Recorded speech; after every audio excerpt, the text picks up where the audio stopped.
And after that, I decided to make a short trip to India for you, how popular you are in India.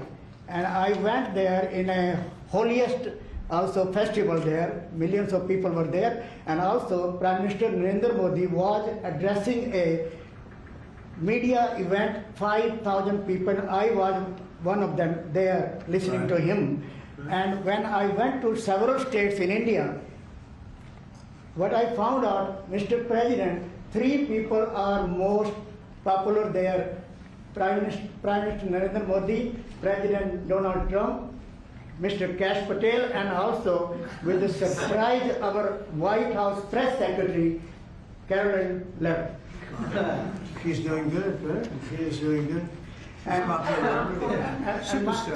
Mr. President, my question is, you had a great relationship with the people of India when you visited India, and with the Prime Minister of India, Narendra Modi, and also with the Indian American community. Where do we stand today, all those relations from 45 to 47 in the future, Mr. President? Please, thank you. Well, we stand great, and the people of India, I love the people of India, and we're working on some great deals between our countries. I spoke to Prime Minister Modi today, as I mentioned before, and we just have a very good relationship. And he's not going to buy much oil from Russia. He wants to see that war end as much as I do. He wants to see the war end with Russia, Ukraine. And as you know, they're not going to be buying too much oil. So they've cut it way back, and they're continuing to cut it way back. Mr. President, what did the Kremlin say? Mr. President, yeah, please. An appeals court recently ruled that you can send the National Guard into Portland, Oregon. Do you feel unfettered to send the National Guard into whatever city you want now? Well, I guess so. That was the decision. I can send the National Guard if I see problems. I looked at Portland over the weekend. The place is burning down, just burning down. We weren't there. We didn't spend much time there because we were waiting for that decision. But the court, probably maybe that influenced the court. But you look at a place like Portland, it's ridiculous when they say that there's no problem. The place was on fire over the weekend. But we won the case in Court of Appeals. I think it was the Ninth Circuit, so that's pretty good. And a very strong opinion that we have the right to use the National Guard. You would think that would be common sense. We have the right to use the National Guard to put out trouble. Well, that's how I got elected. One of the reasons I got elected. Yes. Mr. President, what changed your mind after talking to Vladimir Putin between then and now? Why did you think that a Budapest summit might be wasted time? Well, I didn't say anything. I didn't say it would, and you never know what's going to happen. But a lot of things are happening on that front, on the war front with Ukraine and Russia.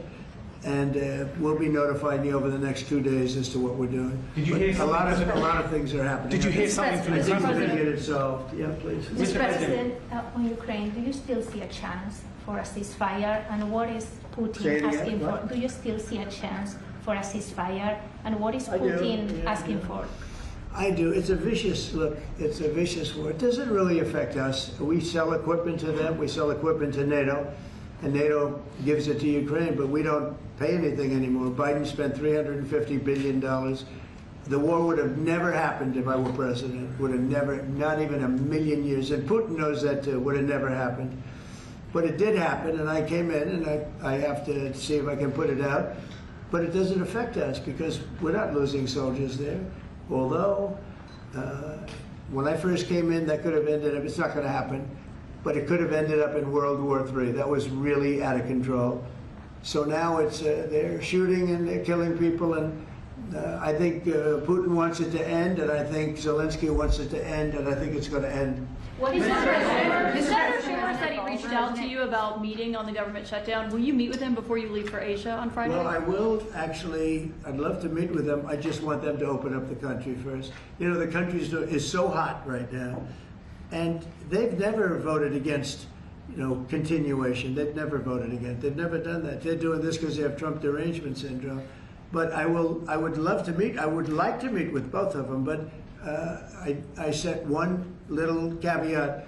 I will only meet if they let the country open. They have to let the country open. The people want to go back to work. They want to be served. They need the services of some people, and a lot of people need the money, the payroll.